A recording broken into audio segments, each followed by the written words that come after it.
भगवान अपनी लीला पूरी करके अब सबसे आज्ञा लेने लगे। भैया महाभारत युद्ध पूरा हुआ, अब आप सब लोगों के सब क्रिया पूरी हो गई, पांडवों को हस्तिनापुर का राज्य मिल गया, अब मैं चलूं, अब मुझे आज्ञा दो, मैं द्वारिका जाऊंगा। तब भुआ कुंती ने आकर के भगवान की स्तुति गाई, और कुंती ने जो स्तुति गाई है बहुत सुंदर है। नमस्ये पुरुषं पाद्यम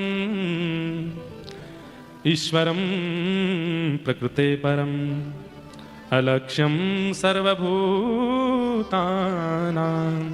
अंतर्बहिरवस्थितम्। बंधुओं, उत्तरा के गर्भ में भगवान ने जाके रक्षा की, ये किसी ने नहीं देखा, केवल कुंती ने देखा। बाकी सबको तो लगा ठाकुर जी भारी खड़े हैं, पर कुंती ने देख लिया कि ठाकुर जी वायु मात्र बन करके भीतर गए और जाके रक्षा करके आए। अब भगवान रथ में आरूढ़ होकर के जैसे ही द्वारिका के लिए जाने लगे, कुंती ने दोनों रथों घोड़ों की चाबुक पकड़ ली और रथ रोक दिया। भगवान बोले, कहो बुआ क्या बात है? बोले, नीचे आओ, हमें बात करनी है आपसे। ठाकुर जी नीचे उतर के आए। बंधुओं, 3 पात्र महाभारत में ऐसे हैं ठाकुर जी को बहुत प्रिय हैं। सबसे पहला कुंती, दूसरा कर्ण और तीसरा अर्जुन। ये तीनों ठाकुर जी को बहुत प्रिय हैं। उनमें पहला नाम कुंती का है। कहो बुआ क्या बात है, आपने हमारा रथ रोक लिया? बोली कि मुझे आपसे कुछ बात करनी है। बोले, क्या बात करनी है? बोले, मैं आपको प्रणाम करना चाहती हूँ। चरणों में प्रणाम किया तो ठाकुर जी उल्टा प्रणाम करने लगे। बुआ उल्टी गंगा बहा रही हो, भतीजे हैं हम आपके, हमें आपको प्रणाम करना चाहिए, आप हमको क्यों प्रणाम करती हो? बोले, जब पता चल जाए कि भतीजा भगवान है तो फिर उसको प्रणाम ही करना पड़ेगा ना, आप हमारे परमात्मा हो, इसलिए हम आपको प्रणाम। अच्छा, हम भगवान हैं?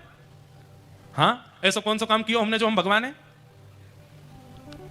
बोले, क्योंकि आप बाहर भी खड़े रहते हो, सबके भीतर भी चले जाते हो, मैंने देखा आपने। बोले, मैं जानती तो हमेशा से हूं, बचपन से जानती हूं कि आप भगवान हो, लेकिन आज मैंने प्रत्यक्ष रूप से आपकी एक लीला देखी। आप बाहर खड़े थे और आपने उत्तरा के गर्भ में प्रवेश करके उसके बालक की रक्षा की।